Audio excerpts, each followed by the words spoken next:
जय हिंद दोस्तों, स्वागत है आप सभी का आप सभी के अपने चैनल पर। दोस्तों मैं हूं आप सभी का राजा गुप्ता। एक ऐसे इंपॉर्टेंट नोटिस के बारे में यहां पे चर्चा करने वाले जो बहुत ज्यादा यहां पर सर्कुलेट हो रही है और स्टूडेंट्स में बहुत सारे क्वेश्चन बन रहे हैं कि आखिर इस नोटिस का मतलब क्या है और ये नोटिस है क्या। देखिए, एसएससी रिफॉर्म्स को लेकर के कुछ इंपॉर्टेंट नोटिस यहां पर है कि भाई बहुत सारे रिफॉर्म्स अभी तक किए गए हैं, उसके बारे में मैं आपको यहां पे बता रहा हूं। तो एक ऑफिशियल नोटिस यहां पे जारी हुआ है और ये नोटिस मेरे सामने है जिसको मैं आपको एक एक वर्ड का मतलब समझाऊंगा। ठीक है, एक पढ़ा लिखा जो स्टूडेंट होता है, एक पढ़ा लिखा जो शिक्षक होता है, वो प्रयास करता है कि चीजों को आपको बेहतर तरीके से यहां पे समझा पाए और स्टूडेंट उस चीज को समझे। देखो, पार्लियामेंट में क्वेश्चन किया गया है कि reforms in UPSC and SSC. देखो, सवाल किए गए थे कि बहुत सारा दबाव आ रहा था, आप सभी युवाओं ने बहुत सरकार के ऊपर दबाव बनाया कि जो भारत में लगातार पेपर को लेकर के, नीट पेपर हो चाहे एसएससी पेपर हो, भारत में जो पेपर लीक हो रहे हैं, पेपर में देरी हो रही है, तो बहुत सारे सवाल पूछे जाते हैं और यही काम होता है पार्लियामेंट में।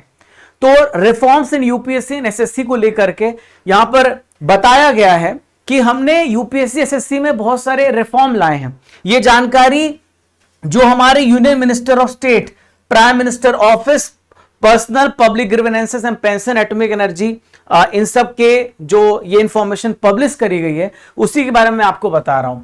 तो देखो, हमारे भारत में डीओपीटी होता है, इसको बोलते हैं department of personal training and grievances. ठीक है, एक डीओपीटी होता है हमारे यहां पर, है ना। तो डीओपीटी जो होता है वो यहां पर भारत में जब भी आपकी कोई रिक्रूटमेंट होती है, एसएससी यूपीएससी करता है। एसएससी जो है ग्रुप बी, ग्रुप सी और कुछ स्पेशल पोस्ट है जिसकी रिक्रूटमेंट ए ग्रेड की भी करता है, बट मोस्टली बी और सी ही करता है। यूपीएससी ए की करता है, कुछ ऐसी पोस्ट है जो बी में भी आती है, उसकी भी रिक्रूटमेंट करता है। तो यहां पर बहुत सारे रिक्रूटमेंट करने के बाद जब यहां पर हो जाता है सिलेक्शन, तो डीओपीटी जो होता है यहां पर ट्रेनिंग देना, फाइनल अलॉटमेंट देना, अपॉइंटमेंट देना, यहां पर उनका काम होता है। तो डीओपीटी जो है उसने पूरी प्रोसेस को बहुत ही स्मूथ किया, ऐसा इन्होंने बताया है, ट्रांसपेरेंट किया है, टाइम बाउंड किया है और एग्जामिनेशन की क्रेडिबिलिटी, इंटीग्रिटी बढ़ाने का काम किया है। ठीक है, पार्लियामेंट में सवाल पूछा गया था, उसका उत्तर मैं आपको बता रहा हूं। और इन्होंने कहा कि जो इंटरव्यू होते थे ग्रुप सी और ग्रुप बी में, तो उसको भी हमने यहां पर 1/1/2016 से हटा दिया ताकि रिक्रूटमेंट की प्रोसेस और ज्यादा तेज हो सके। वरना क्या होता था कि इंटरव्यू की वजह से कई बार जो बच्चा होता था वो आरोप लगाता था कि इंटरव्यू में उसको कम मार्क्स मिले, लिखित में उसने बहुत अच्छा किया था, रिटन में बहुत अच्छा किया था, इंटरव्यू में उसके साथ पार्शियलिटी की गई और उसको बाहर कर दिया गया। तो 1/1/2016 से इंटरव्यू को भी खत्म कर दिया गया, ऐसा इसमें कहा गया है। ठीक है, दूसरी बात ये कही गई है कि प्रोविजनल अपॉइंटमेंट लेटर भी इशू कर दिया जाता है, सेल्फ अटेस्ट करके 6 महीने का टाइम दिया जाता है कि वो कैरेक्टर और कास्ट सर्टिफिकेट को वेरीफाई करा सके जो भी बच्चा सिलेक्ट होता है। इसके बाद कहा गया है recruitment for the vacant post has been undertaken in a time bound and mission mode manner by all minister, department, government organization. ये कह रहे हैं डीओपीटी कि हमने लाखों वैकेंसी करी है। अब यही जाने बाबा, हम तो नहीं जान पाए, वरना इतना प्रोटेस्ट क्यों होता, है ना। डीओपीटी कह रहा है कि हमने लाखों वैकेंसी बहुत ही ट्रांसपेरेंसी के साथ, बहुत स्पीड के साथ किया, ये इनका आंसर आ रहा है। और हमने नेशनल रोजगार मेला भी किए जो गवर्नमेंट ऑफ इंडिया अक्टूबर 2022 से कर रही है, जिसमें आपने देखा होगा कि लाखों बच्चों को मोदी जी अपॉइंटमेंट लेटर भी देते हैं, है ना। तो अब देखो, प्रोसेस पहले से थोड़ा बहुत इफिशिएंट हो सकता है, मैं मान सकता हूं, लेकिन जो वैकेंसी की संख्या वो बढ़नी चाहिए, ये भी अभी भी क्वेश्चनेबल है। अभी भी बहुत सारे रिजल्ट लेट आते हैं। अभी एमटीएस का रिजल्ट अभी बहुत लेट आया, एमटीएस का रिजल्ट बहुत सारे बच्चे वेट कर रहे थे 2025 का, तो ये कहां पर है ना। बट डीओपीटी बोल रहा है कि हमने बहुत अच्छे से प्रोसेस किया। अब आगे पढ़ते क्या लिखा है, यहां पर बोला कि देयर आर 2 रिक्रूटमेंट एजेंसीज, पहला स्टाफ सिलेक्शन कमीशन होता है और दूसरा यूपीएससी है।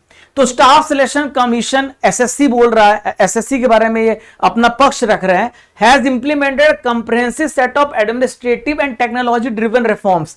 मतलब ये कह रहे हैं कि एसएससी ने बहुत सारी टेक्नोलॉजी का इस्तेमाल किया है, ऐसा बोल रहे हैं, और बहुत सारे यहां पर इंटीग्रिटी, ट्रांसपेरेंसी, एफिशिएंसी बरकरार रख, सिक्योरिटी, ऐसा ये बोल रहे हैं कि हमने एसएससी को बहुत बेहतर बनाने का प्रयास किया है।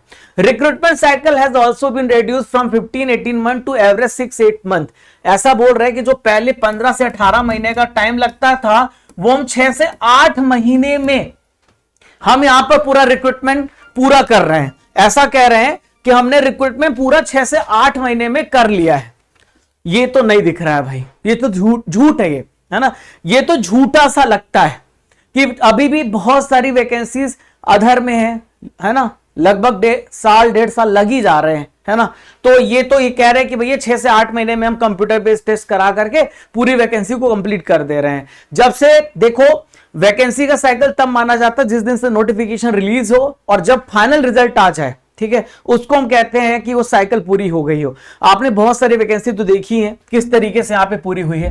अब आगे पढ़ते क्या लिखा है, फिर यहां पे लिखा है कि हम एसएससी ने ई डॉजियर सिस्टम स्टार्ट किया है।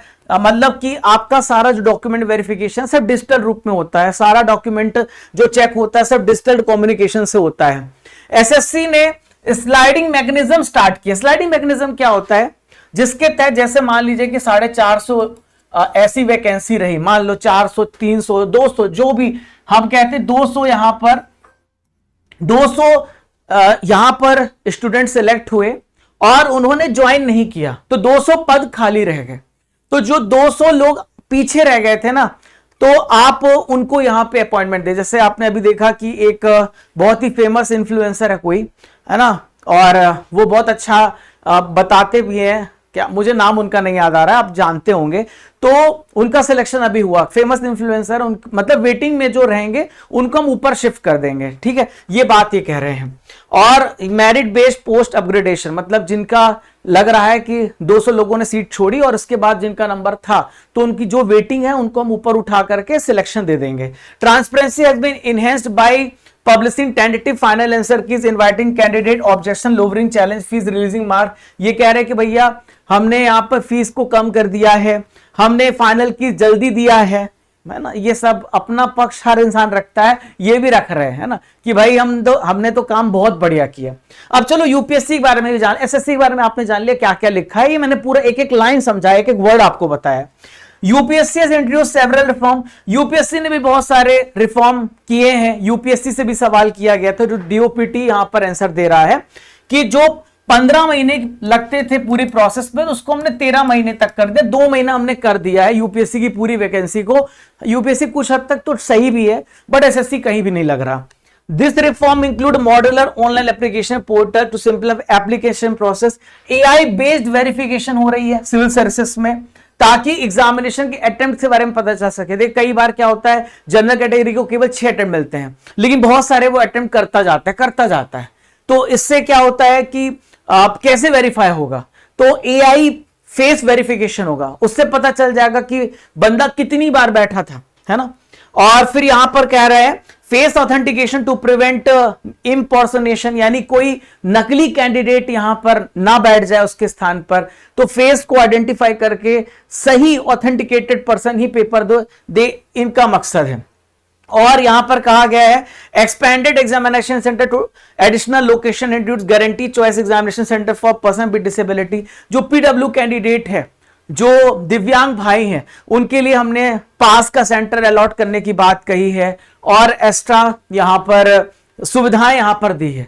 तो ये पूरा मतलब था। बहुत सारे लोगों ने ऐसे वीडियोस बनाए जिसमें वो बता रहे थे कि पार्लियामेंट में ये रिफॉर्म आने वाले हैं, जबकि ये कह रहा है कि ये रिफॉर्म ऑलरेडी किए जा चुके हैं।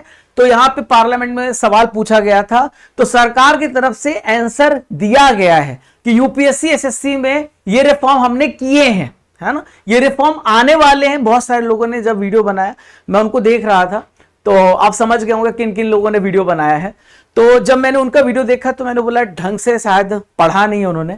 तो इसमें यह बताया गया कि रिफॉर्म ऑलरेडी किए जा चुके हैं, ठीक है। इसका मतलब ये है, एक एक लाइन मैंने आपको बताया भी है, ये जानकारी अपने दोस्तों तक पहुंचा देना। और अगर आपको करंट अफेयर्स और स्टैटिक जीके पढ़ना है अच्छे से, तो आप 6:45 पे आओ, मैं आपको करंट अफेयर्स पढ़ाऊंगा बहुत ही शानदार तरीके से। भारत के हर एग्जामिनेशन के लिए मैं आपका करंट अफेयर जीके का टीचर हूं। और 7:45 पे मैं आपको 10 मिनट का शो भी देता हूं। और आप यहां पर बर्निंग टॉपिक्स देख सकते हैं जो भी आते हैं, जैसे यही मुद्दा था, तो इसको वेरीफाई करना बहुत जरूरी था। और शाम को 5 बजे मेरी जीके जीएस की क्लास भी होती है।